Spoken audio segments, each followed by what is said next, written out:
Bem-vindos ao quarto episódio do Veio Aí Podcast Citadel. Esse aqui é um podcast oficial do BDS News, que é o time por trás do banco de séries.com.br. Nessa primeira temporada, aos domingos, você se encontra com a gente para falar sobre os principais acontecimentos da série Citadel do Prime Video, que faz parte de uma franquia global de espionagem desenvolvida pelos irmãos Russo e que se tornou a segunda maior estreia do streaming.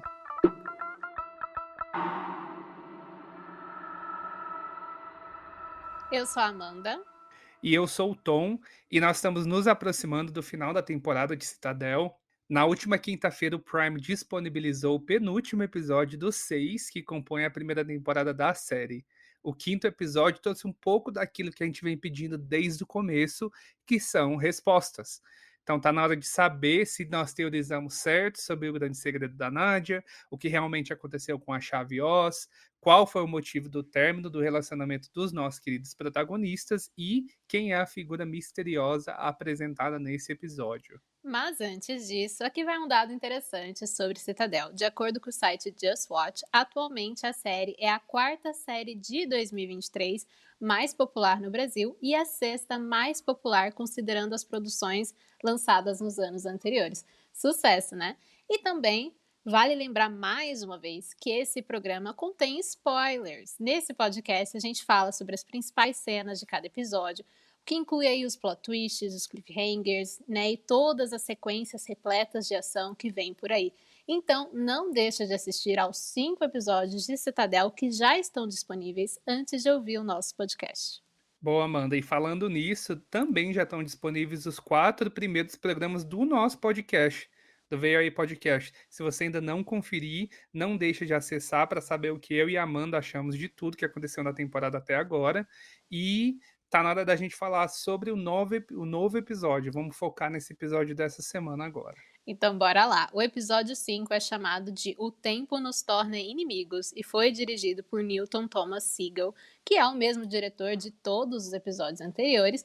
A diferença é que dessa vez ele não está acompanhado aí de um co-diretor, como aconteceu, por exemplo, nos últimos 2 episódios. Fala aí, Tom, como é que o nosso episódio começa? Olha, eu gosto de sempre refrescar a memória. Eu sou do tipo de pessoa que todas as séries eu sempre assisto o previously. De todas, que eu gosto. Até se eu lembrar mais ou menos do que aconteceu, eu gosto de ver, porque eles geralmente colocam detalhes que vão meio que guiar o que vai acontecer naquele episódio. Então, eu acho interessante, eu não pulo. Então, nesse anteriormente em Citadel, a gente vê que deram um destaque para aquela fala da Dália, onde ela meio que arregaça a manga e ela mostra uma cicatriz que ela tem. Ela fala: olha, isso aqui é a Citadel que causou, meio que mostrou ali. Achei interessante. Então, eu acho que eu tenho um comentário sobre isso, mas vou esperar chegar no momento certo do episódio. Mas a gente volta nesse começo de episódio 5 direto lá para Marrocos, exatamente naquele momento que parou a cena onde a Nádia e o Mason estão com o Carter. O Carter fala para não confiar na Nádia, e daí fica aquele climão, acaba o episódio, mas volta exatamente para o mesmo momento. Só que daí a Nádia meio que desconversa e fala: vamos continuar aqui a missão, a gente tem que salvar a tua família, fala para o Mason, né? E daí eles dão um destaque lá para Atenas, na Grécia, 9 anos antes, o que seria 1 ano antes da Citadel cair, mas se eu não tiver errado aí na minha timeline. E daí, quando eles voltam para o tema lá da chave de Oz, né? Para explicar o que de fato aconteceu. Exatamente. Essa cena que a gente volta para Atenas, né, é o meu momento, assim, ai, meu chip, né, que nessa cena a gente vê o Mason e a Nária se preparando para uma missão, né. A Nária pergunta, né, como se falou, algumas informações sobre a chave de Oz, e o Mason diz que a chave sumiu junto com o Davik, né, que estava preso no porão e de algum jeito misterioso aí escapou. E a Nária quer entrar em contato com a Abby barra Celeste barra Brielle, uma mulher aí de muitos nomes, mas o Mason ele não quer, né? Porque Mason fez merda. E aí ele não quer, né, que ela descubra que fizeram o backstop na Abby, na Celeste.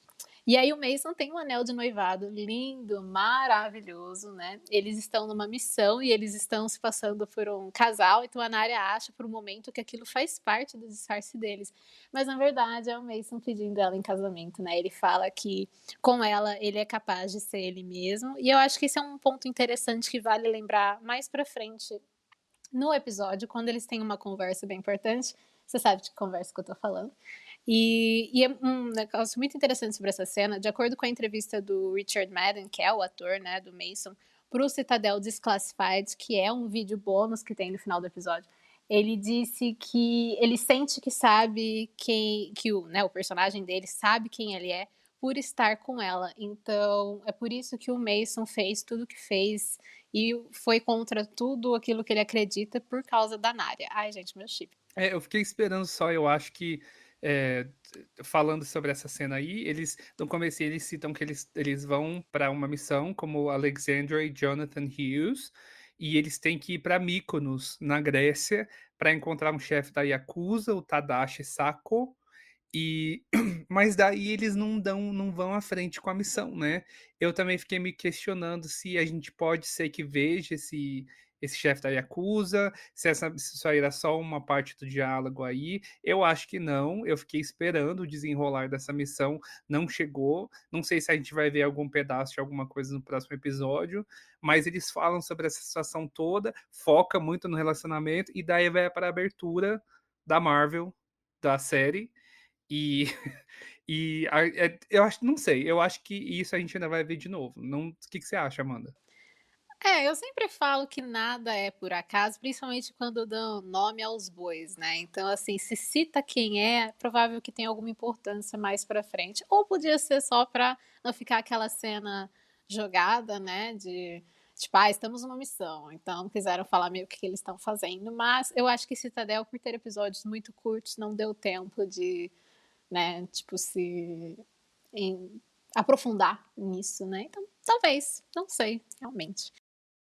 Então, né, a gente vai ver aí se isso volta a aparecer ou não. E saindo daí, a gente volta, né, para o ponto do episódio 3. A gente volta para casa da embaixadora Dahlia Archer, que é a nossa vilã, né?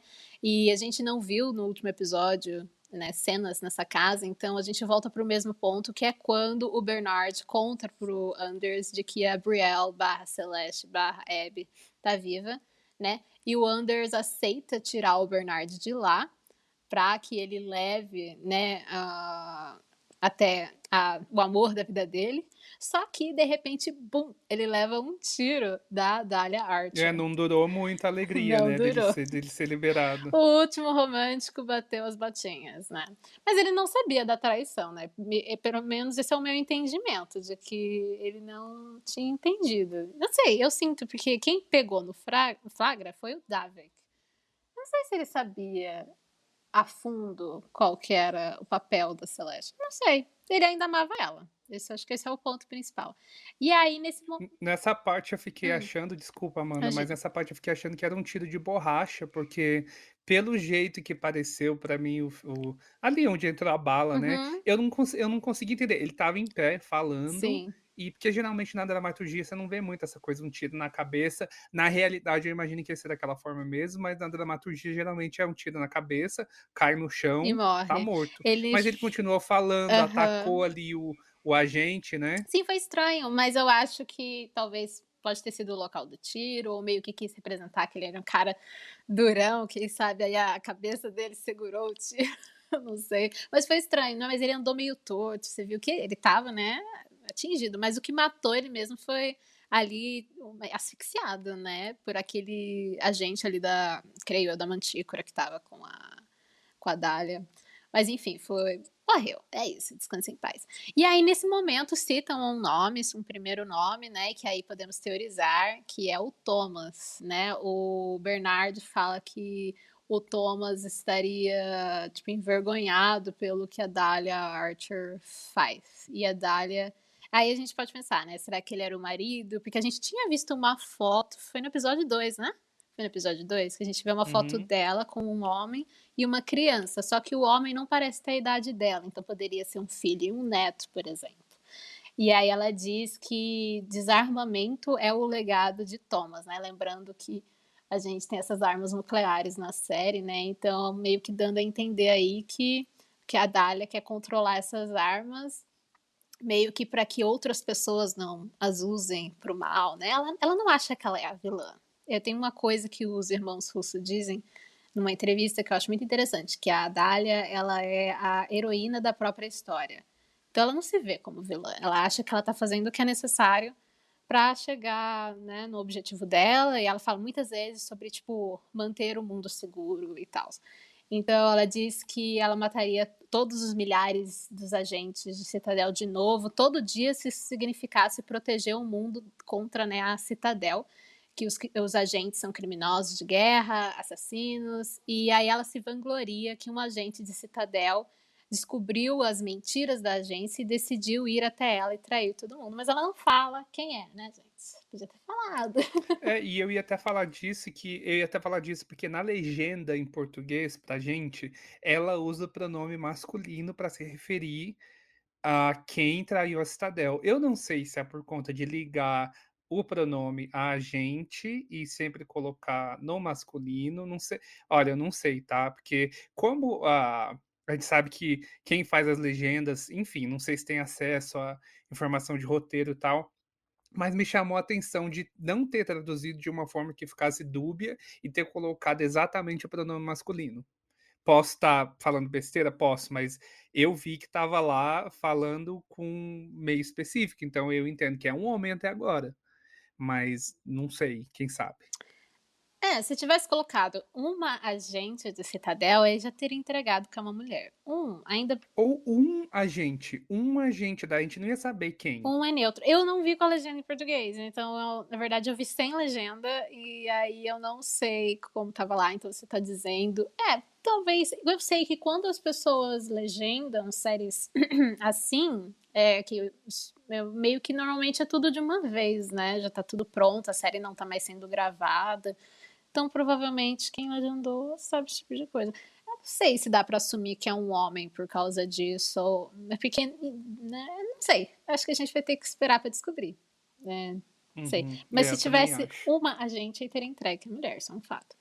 Exato, Então, então a gente já meio que descarta aí a Nádia, né, já tira o dela da reta ali. E o episódio continua quando a gente volta 9 anos no passado, lá a gente volta para o QG da Citadel em Utah, e a Nádia acaba descobrindo sobre a Celeste.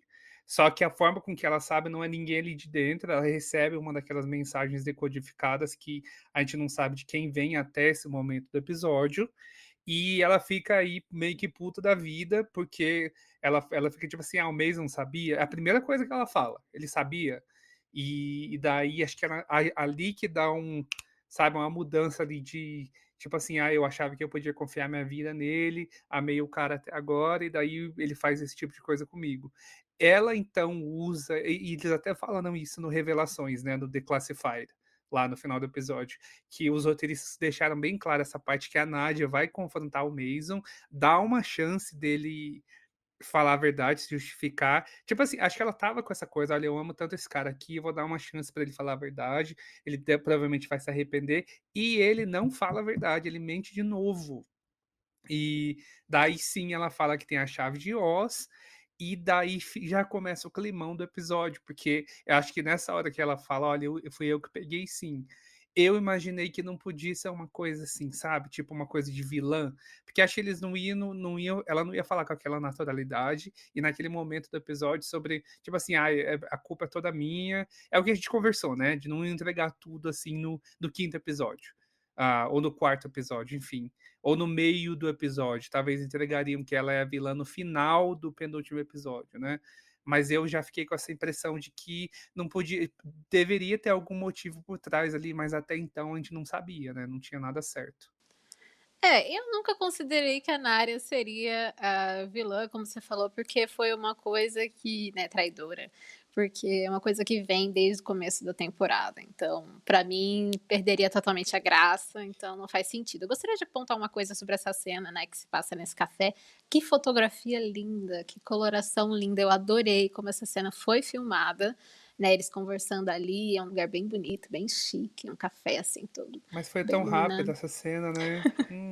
Mas eu achei muito bonito. E assim, a cena é linda e tudo mais, mas tem um erro de edição nessa cena, um erro de continuidade, que me deu uma raiva quando eles estão ali discutindo, né, e ela tá me falando na cara dele, tipo: "Você mentiu pra mim", o que é bem hipócrita, porque ela também mentiu, né, tipo, ela deixou a amiga dela tão querida, que salvou a vida dela, ser mandada para o Wyoming, né, porque ela não queria falar o que ela fez com a chave Oz, né, ela não quis admitir que foi ela que pegou a chave. Mas aí num ângulo, tipo, a Nari ainda tá falando, né, ela tá sendo bem expressiva, assim, com o corpo, dá pra ver, mas a gente tá vendo a perspectiva do Mason, né. Então a câmera aponta para o Mason e a Nari tá de costas. E aí, tipo, ela já parou de falar, mas no outro ângulo da câmera, mas a imagem continua mostrando, né, quando a gente vê o Mason, ela se mexendo, e eu achei que ficou tão feio, sabe, tipo, nenhuma cena é gravada assim, esse tipo de cena, pelo menos, de conversa, apenas uma Eu nem vez. percebi, passou batido pra mim, tá, esse Nossa, mas é um detalhe aí. tempão, eu fiquei: "Meu Deus, não tinha outro take dessa cena, pelo amor de Deus", achei tenebroso, tenebroso. Nossa, um erro de continuidade muito feio. Mas enfim, é o que tem, né. E aí eles discutem ali a relação, né, dessa cena, e tem algumas coisas que eu achei bem interessante, o Mason fala um pouquinho do passado dele, né, porque a gente sabe que ele é órfão, mas ele fala que virou espião, porque aos 5 anos o pai dele morreu e a mãe dele foi embora, e que a Citadel deu uma identidade a ele, né, que não existir era algo bom para um agente, que a Citadel o enxergou e por causa disso ele sabia quem ele era.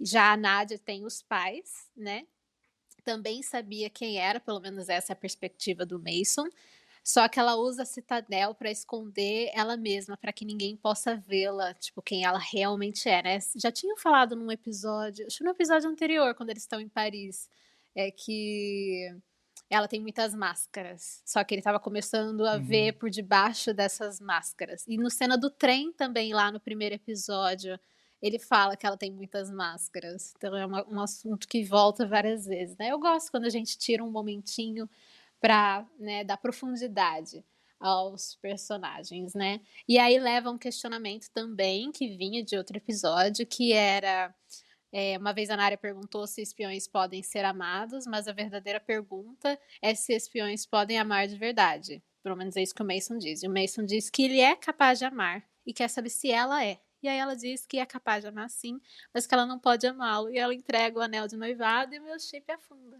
Simples. Ah, que maravilha. Foi Sofro. trouxa porque quis, Ah, eu né. sempre soube. Começou porque Eu quis. sempre soube que ia dar ruim. Mas daí depois da Nádia dar esse fora nele lá ao vivo, ela se despede, deixa o anel na mesa, e o que eu achei assim, não estranho, diferente, é porque a cena terminou como se fosse um final de episódio. Lembra que a gente já falou 700 vezes aqui do ângulo da câmera? Uhum. E a cena termina assim, eu pensei: "Será que era um final de episódio, que deram um corte ali em outro episódio, colocou um resto ali no nesse episódio 5?"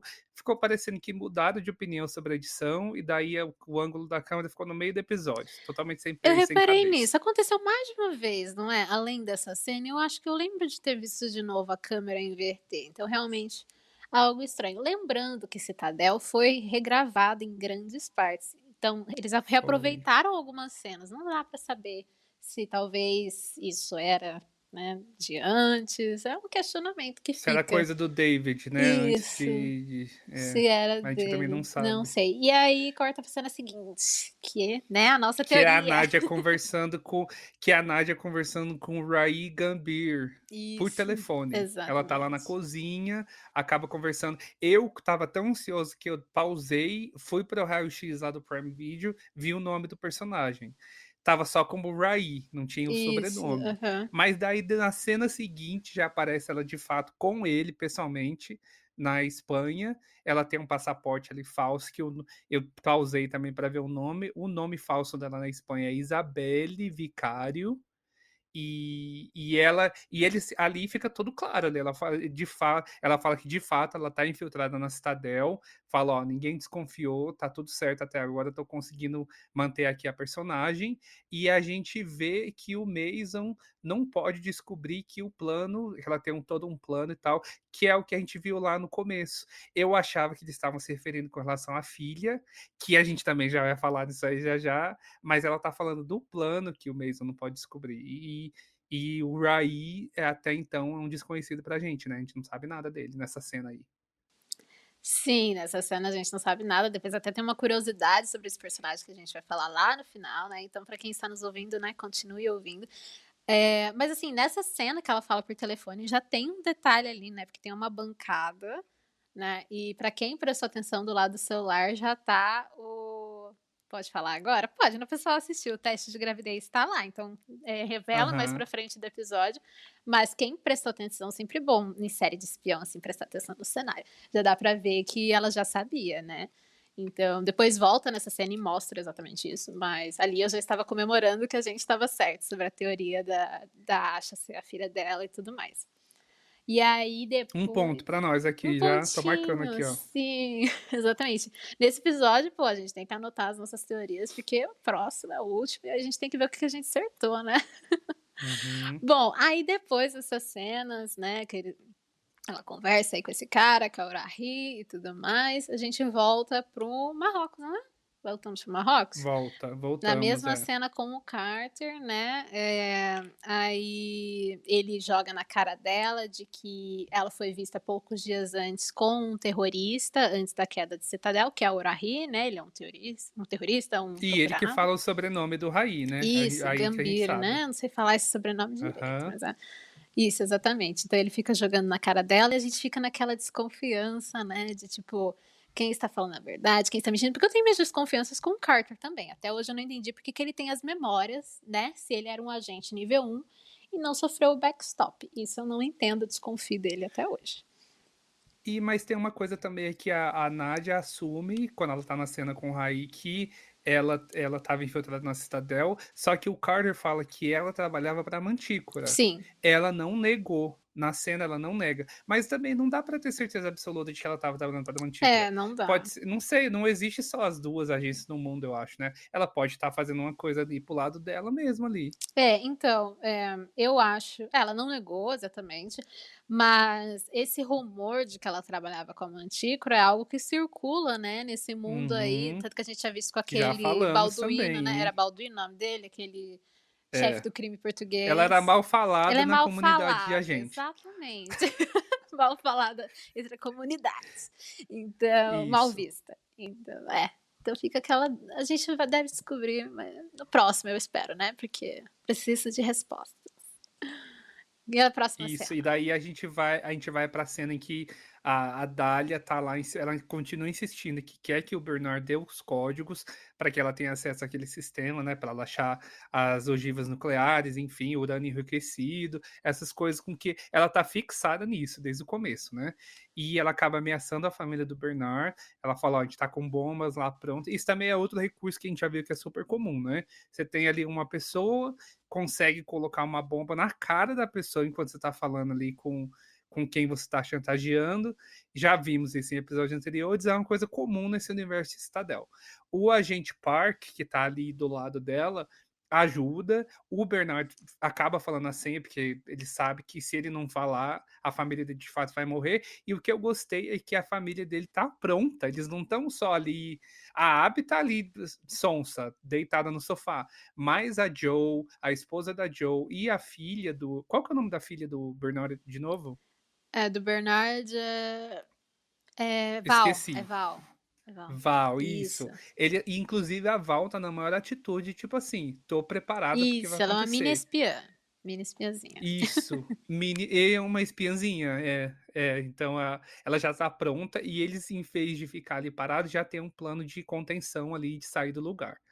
Ah, a Dália também fala sobre, ela fala várias coisas, é muito o diálogo, assim, tem muita informação. Então ela fala para avisar as famílias que vai a legenda fala que eles vão partir amanhã, mas pelo que eu ouvi, dá a impressão de que vai ter lançamento de míssil amanhã, que eu acho que é o que ela de fato quer dizer. E daí ela tá buscando a localização de alguns submarinos russos que tem ali um material nuclear e ela precisa saber onde é que estão. e daí ela fala: "Se você não de fato não mandar a os códigos para mim, eu não vou conseguir acessar". Ela tá falando também sobre uma co de novo sobre a cicatriz, né, então ela fala sobre essa coisa da Citadel fazer coisas com que ela nunca esperava, enfim. E no final ela cita que quando ela já usou o Bernard ali, já pegou o código, ela fala que vai mandar ele para o Brasil. Você me lembra Sim, dessa parte? aham. Foi o nosso Eu fiquei me momento. perguntando pra quê? Então, a única coisa que eu pensei é que a gente sabe que uma das famílias que compõe a Mantícora é brasileira, né. Visitar a família da que manda na Mantícara do Brasil, não É, eu sei senti que exatamente pode por ser quê, né. isso. Eu também, lembra quando apresentaram a Mantícora, mostrou que a Mantícora já atacou o Brasil também. Então, po em São Paulo tinha uma coisa da Citadel também, que foi uma célula da Citadel que foi destruída, que eu lembro que apareceu numa TV. Então eu adorei que o Brasil foi citado, adoro. E aí ela falou Foi, que, mil graças. que é olho por olho. Então mesmo que o Bernard tenha dado, né, os códigos, ela queria matar a família dele, só que a família já estava toda pronta e tals.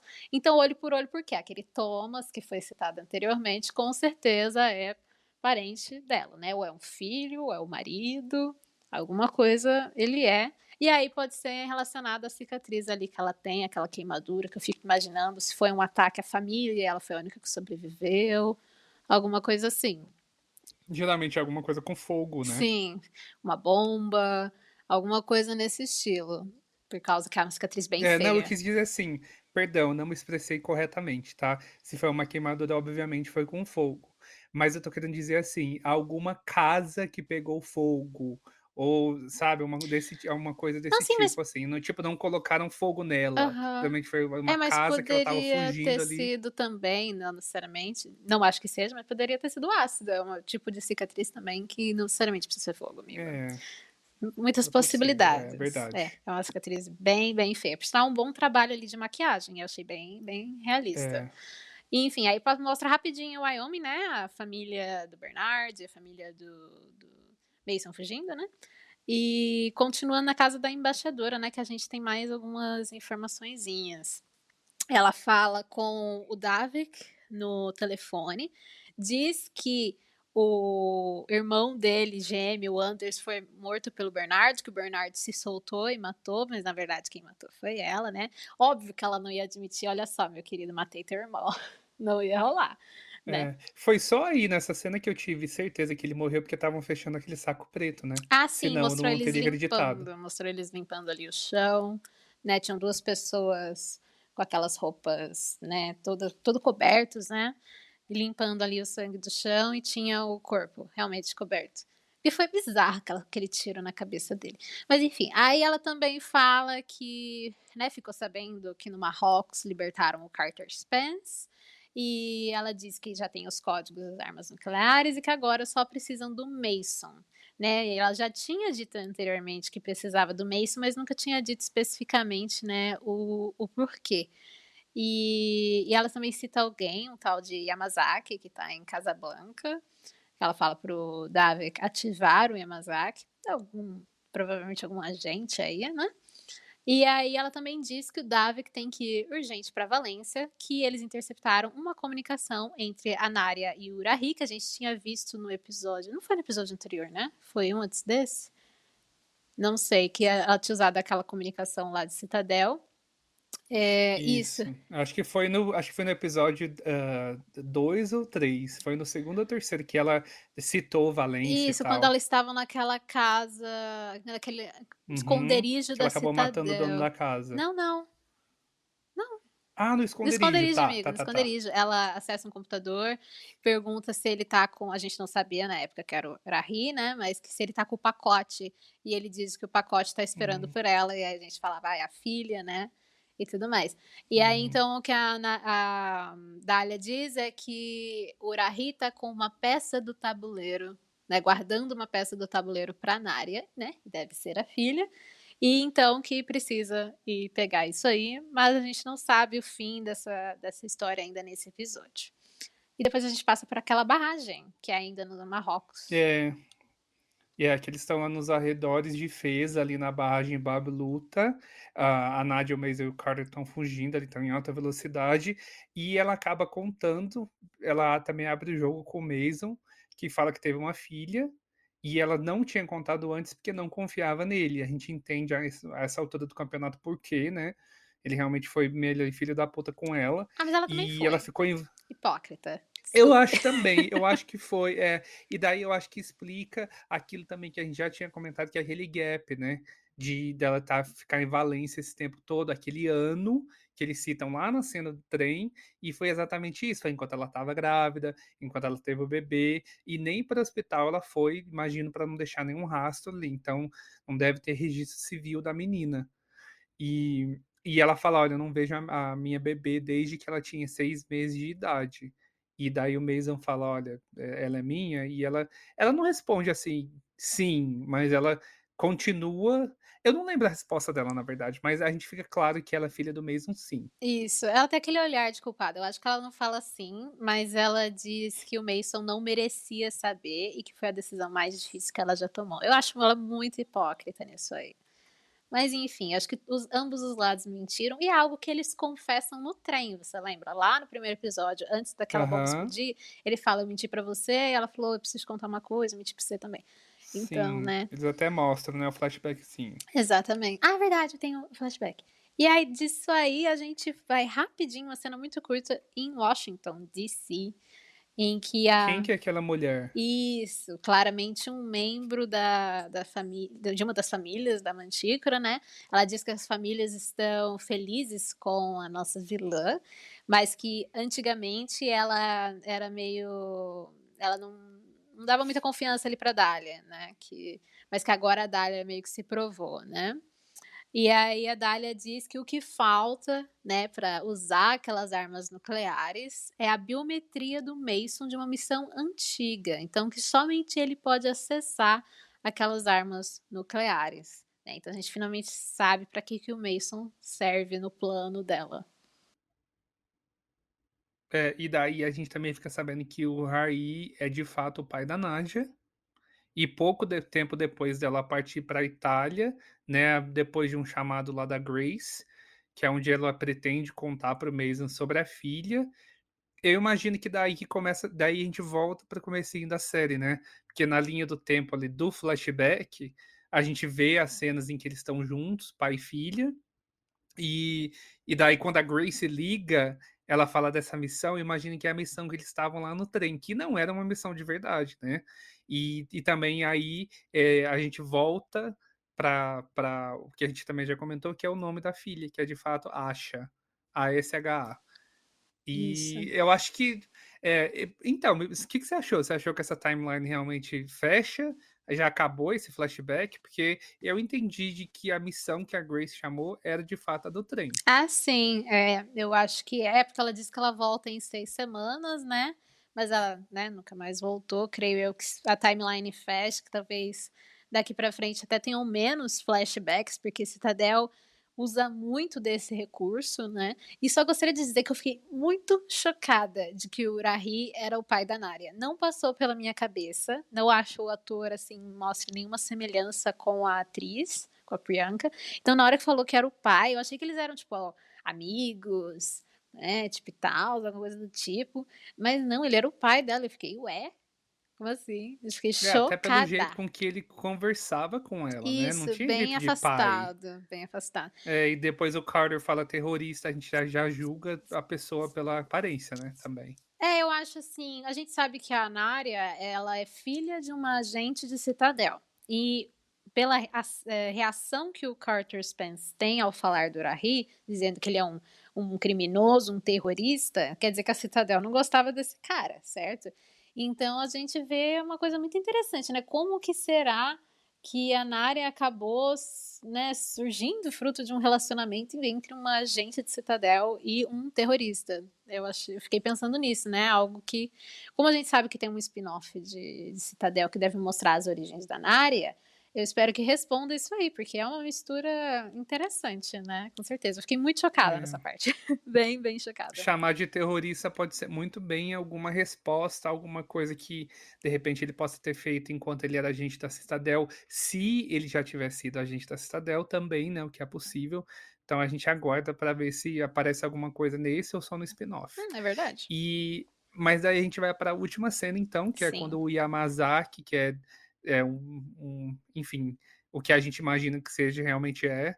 Então ele encontra do trio lá na barragem, a Dália acaba propondo uma troca, ela tem aquela comunicação direta, aquele dispositivo que o Mason consegue conversar com ela tá citando um submarino, aquele mesmo submarino russo que tá no Oceano Pacífico, então nessa cena a gente de fato vê os mísseis nucleares estão prontinhos lá para ser lançados, e ela pede ajuda para o Mason. Só que essa ajuda é uma coisa que fala assim: tem uma proposta e uma troca, na verdade. E daí que ela dá a grande revelação, que é que tem a filha. E acaba sendo o dilema pro próximo episódio. A eu já ia falar Priyanka. A Nádia fica totalmente desesperada ali, sem saber o que fazer, mas acho que ela também não tá totalmente surpresa. Agora resta saber, a gente vê ali umas cenas ali dos agentes dela lá, imagine que o Davik com aqueles caras conseguiram invadir um apartamento e tal. Só que eu fiquei pensando, se o Rai é um terrorista, possivelmente um ex-agente da Citadel, ele também já não estava preparado, é meio estranho para mim imaginar que a menina estava sendo cuidada só pelo pai da Nádia, de que não tinha nenhum plano B. Eu acho inocente da parte dela achar que ela estaria segura. Eu não sei, mas também a gente tem que pensar que a Mantícora conseguiu derrubar a Citadel, certo? Então, que eram milhares de agentes, então com certeza a Mantícora tem um alcance muito grande. Então mesmo que a Asha estivesse sendo protegida por várias pessoas, né, que o Rahis estivesse preparado, tipo, quão preparado ele poderia estar? Não sei. No fim, tem as conveniências de roteiro, né, amigo? Da É, conveniência, precisavam sequestrar a menina e sequestraram, né, não importa se tinha 10 pessoas ou se ela estava escondidinha na Itália vivendo uma vida normal, e o Rahi mantendo aí um low profile, né, não sei. E a gente vê então a cena pós-créditos, eu acho muito interessante o pós-crédito de Citadel, eles mostram tipo 2 créditos e pum, uma cena, não dá nem pra chamar de pós-crédito isso. E aí a gente vê, né, o Carter, a Naria e o Mason indo para essa missão, né, porque eles não têm opção, para recuperar as armas nucleares naquele submarino, né, que está no Pacífico, para poder salvar aí a Asha. E é o fim, passa bem rapidinho, né? eu vi uma coisa só que me chamou a atenção naquele teaser, não sei se você percebeu, mas tem um daqueles frascos que parece com aquele frasco de memórias. Não vi, sério? Tenho Eu teorias lembro de ter então. visto esse frasco e eu também já fiquei com teorias ali, porque a gente sabe que até agora as únicas pessoas que estão sem as memórias é a Abby, né, agora a Abby, a Celeste e o Mason. Então, não sei se de repente ali eles têm acesso a alguma dessa informação, se tem alguma cópia dessas memórias que a gente não sabe, Uhum. porque como o Mason não lembra de nada, né, pode ser que ele mesmo tenha deixado uma própria cópia das próprias memórias. É, talvez. É assim, eu lembro que no episódio anterior ele pediu que o Bernard destruísse o frasco da Abby. A gente sabe que o do Mason, né, foi destruído. E ele diz nesse episódio atual de que ele deletou a cópia das memórias da Abby. Ele nem fala o frasco, ele não fala que ele destruiu o frasco, ele falou que a gente sabe que vai para uma nuvem essas memórias. Ele falou que ele deletou a cópia das memórias. Então, eu acho, eu sempre teorizei de que o Mason não ia passar o resto da série toda desmemoriado. Não acho que ele vai ser Kyle Conroy pra sempre, não acho até que nem funcione dessa forma. Tipo, a série em si, eu acho que precisa do Mason de volta em algum ponto. É, porque Então, como a filha dele de refém, né, seria uma boa hora pra ele lembrar de tudo. sim, seria bem interessante. Então, eu acho que eu realmente não vi esse frasco, mas que deve ser pra ele recuperar as memórias no último episódio. Provavelmente nos últimos minutos, né? Pra ser assim, bem estilo de season finale. E isso que a gente sempre quis ver que não apareceu. E, Amanda, quem seria então o craque do episódio e o loser do episódio pra você? Bom, em questão de personagens, a Dália se deu bem, né, ela conseguiu o código das armas, ela tá bem perto de conseguir aquilo que ela quer, mas eu continuo dizendo que a performance dessa atriz me incomoda, eu acho muito rasa. Até nos momentos, assim, que eu acho que pode ter uma entrega maior, quando cita, por exemplo, esse tal de Thomas, eu fiquei que deve ser aí, né, marido, filho, neto, alguma coisa, eu acho que ela é extremamente fria e eu acho que poderia ter ali um pouquinho mais de emoção. Então, por mais que ela seja a craque no sentido da história, pra mim de performance, foi a Priyanka, que por sinal estava lindíssima nesse episódio, gente, nos flashbacks ela estava maravilhosa. Um comentário que eu não Aquele fiz, vestido verde, aquele né? Aquele vestido vestido verde, verde. meu Deus, ela estava linda, ela é tão linda, eu acho essa atriz tão maravilhosa. E o Richard, Ela é o perfeita. Richard, todo episódio eu falo dele, não é mais nenhuma novidade, né? Você sempre me enche por causa disso. Mas eu Uhum. gostei muito da vulnerabilidade que ele mostrou naquela cena do café, né? Que ele vira e fala meio que, tipo, eu preciso de você, né? Que com ela ele consegue ser quem ele é. E aí ele tá pedindo que, né, que ela ame ele de volta, que ele ama ela. Então eu gostei muito da vulnerabilidade naquele momento, gosto muito da diferença que a gente vê entre o Kyle, que tá totalmente perdido, né, uma barata tonta, versus o Mason nos flashbacks. Então eu gostei muito da vulnerabilidade que ele mostrou naquela cena. Pra mim, o loser, bom, eu acho que todo mundo meio que se deu mal, né? Ninguém se deu bem 100%, exceto a Dália, mas o Anders ele leva o troféu ali, né? Porque ele morreu, então nosso último romântico, né? Descanse em paz. E pra você, quem que foi o craque e quem que foi o loser? Olha, o craque eu vou ter que dar pra Dália, porque eu acho que ela usou do recurso mais valioso, ia fazer com que todo mundo ali ligado à Nádia, de alguma forma cedesse informação para ela conseguir o que ela quer, né, por meio aí da menina, da Asha. Eu acho que apesar de ser eu não sei, eu tô vendo as coisas agora tudo muito diferente, eu não nem sei se a Dália é vilã mais, nem sei quem que é vilão, quem que é mocinho, nem sei se tem, imagino que não tenha, todo mundo ali, ninguém presta, ninguém vale nada, e já tô meio assim. O loser do episódio, eu vou dizer que foi o Anders, porque eu acho que ele nadou, nadou e morreu na praia, achei uma morte totalmente inesperada, de um cara que tinha ali eu achei que seria ali uma peça vital até do final da do plot ali da Mantícora, e na verdade talvez os Lutz seriam mesmo os roteiristas, porque deram maior destaque para o personagem, para os irmãos, estavam sempre ali e mataram ele de uma forma que eu achei totalmente, assim, idiota, para falar a verdade, que ele morreu ali muito rápido, foi só uma coisa de temperamento da Dália, então eu não achei que essa parte aí foi o loser pra mim de todo o plot. É, assim, é muito difícil ter gêmeos interpretados pelo mesmo ator também, né, então agora sinto que facilitou um pouco as coisas. Mas foi uma morte bem bobinha mesmo, né, mas foi uma surpresa. E aí a gente também tem que falar agora qual que foi o nosso what the fuck moment. Qual que foi o seu? Ó, eu vou falar que foi também o do pai da Nadia, do Rahi, mas eu ainda tô ainda encucado com a coisa dele ser um terrorista, então eu não sei se de fato ele é, se é o que as pessoas falam por aí, porque se a Nádia é mal falada na comunidade, pode ser que o pai dela também seja mal falado, pode ser uma família alvo de fofoca dos agentes que tipo assim, eles são totalmente tranquilos, têm as coisas deles lá e daí acabam falando: "Ah, é terrorista, ela traiu todo mundo". Então não sei, não acredito na versão do que falam por aí, quero saber o que de fato ele é. E Então eles você, são Amanda? os Kardashians da Citadel. Quem sabe, ué, do mundo dos agências, quem sabe. Pode ser, porque realmente a história é meio mal contada, né. Pra mim, são 2 momentos que eu já citei, o Anders sendo morto, de repente, bum, levou o tiro, e o Urahy, mas com certeza, nossa, esse me pegou demais, o Urahy sendo revelado como pai da Nadia, nem passou pela minha cabeça. Então, realmente, esse momento aí me pegou. E falando nele, eu tenho aí uma curiosidade, né, que a gente pesquisou sobre esse episódio de Citadel. Esse episódio tem uma conexão com um dos spin-offs, né. A gente sabe que Citadel tem 3 spin-offs confirmados, né. Isso aqui é uma franquia de espionagem global, não é uma série única. Então a gente sabe que vai ter um que vai se passar no México, que é o único que não foi filmado ainda, um que finalizou as filmagens na Itália e um na Índia, que foi o primeiro a ser gravado, que a gente sabe que vai ser sobre a história de origem da nossa protagonista, Nádia. Então, o ator que interpreta o Rahi Gambhir, que é o Paul Beasley, ele não é ele quem fala no episódio, ele está sendo dublado por um outro ator, um ator indiano, que é o Varun Dhawan, que é o protagonista do spin-off que se passa na Índia, né.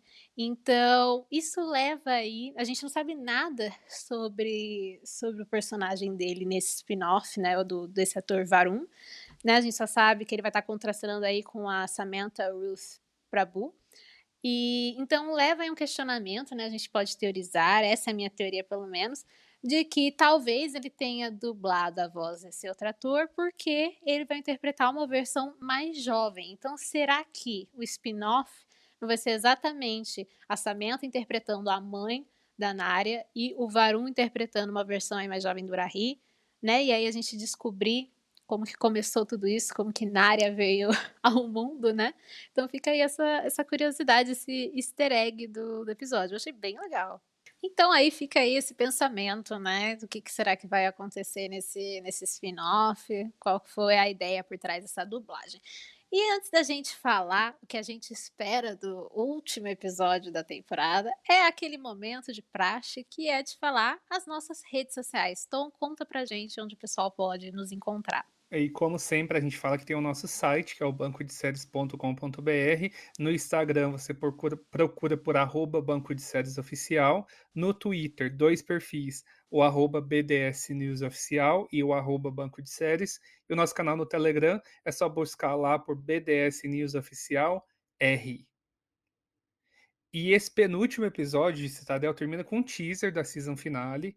E o que a gente pode esperar desse final de temporada, Amanda? Qual será o cliffhanger da história? O que a gente pode teorizar sobre? Bom, eu preciso de 2 coisas. Primeiro, eu preciso que a gente descubra quem é o traidor, né, enrolaram até a season finale, é capaz de ser o grande cliffhanger da temporada, a gente descobrir aí a identidade de quem é, mas eu espero que seja revelado antes, porque o cliffhanger que eu quero e espero, já que você citou aí que tem esse frasco, é ver o Mason recuperando as memórias. Eu não imagino essa série continuando com ele sempre sendo Kyle Conroy, tentando se adaptar, eu acho que ele fica muito perdido, eu gostaria muito mais de ver o Mason Kane de antes, aquele Mason Kane que há 8 anos está, né, adormecido, reencontrando a Narya, seriam os sentimentos dele a respeito disso, saber que ele tem uma filha, porque uma coisa é o Kyle descobrir que tem uma filha, outra coisa é o Mason. Então isso é um outro ponto, né, e talvez ele seja tem gente que teoriza que o Mason até seja o traidor, né, fica nessa história que ironicamente ele perdeu todas as memórias. Mas essas 2 coisas que eu queria ver, o Mason recuperando as memórias e a gente descobrir finalmente quem foi que começou a trabalhar com a Mantícora e entregou o pessoal. E você, o que que você espera, o que que você acha que vai ser o cliffhanger? Olha, eu concordo com as 2 coisas que você apontou. Eu só adicionaria que, como você já tinha falado, então, teu palpite é que o Bernard é de fato o infiltrado da Citadel. Eu ainda prefiro acreditar que o infiltrado seja realmente alguém que se identifica com o gênero masculino, como a gente viu nesse. Caso não seja, eu vou ficar surpreso por conta da legenda. Mas a gente vai estar aqui já em prontidão para discutir o último episódio e teorizar. E para você que está ouvindo o podcast, a gente vai ter o próximo episódio com tudo que a gente puder absorver da season finale, mas depois que a gente tiver esse episódio, a gente vai ter também uma nova discussão. Então, ainda tem muito assunto aí para Com rolar. certeza, continue nos ouvindo para saber mais, né. Nossa, amigo, que jornada, hein, estamos chegando na season finale. Não sei se eu tô preparada para esse episódio, mas, bom, quinta-feira estamos É aí. muito intenso, muito rápido. Quinta-feira vem aí. E o nosso episódio de hoje está chegando ao fim. Antes da gente ir, eu gostaria de convidar você que está nos ouvindo a adicionar na grade do BDS o nosso podcast, caso você ainda, né, não tenha feito isso. É só pesquisar por Veio Aí Podcast na barra de pesquisa do site. Assim, você não vai esquecer de voltar na semana que vem, que é tão importante. Não deixe também de comentar, dar nota, a gente adora ler o feedback de vocês. E o mesmo vale para Citadel. O episódio final da temporada estreia na semana que vem, na quinta-feira, às 9 da noite. Presta atenção, por favor, para não acabar esquecendo. Evita levar spoiler nas redes sociais. Exatamente. E é isso aí, eu sou a Amanda. E eu sou o Tom e esse foi o Veio Aí Podcast Citadel. A gente se vê no próximo Até domingo. Até mais. lá.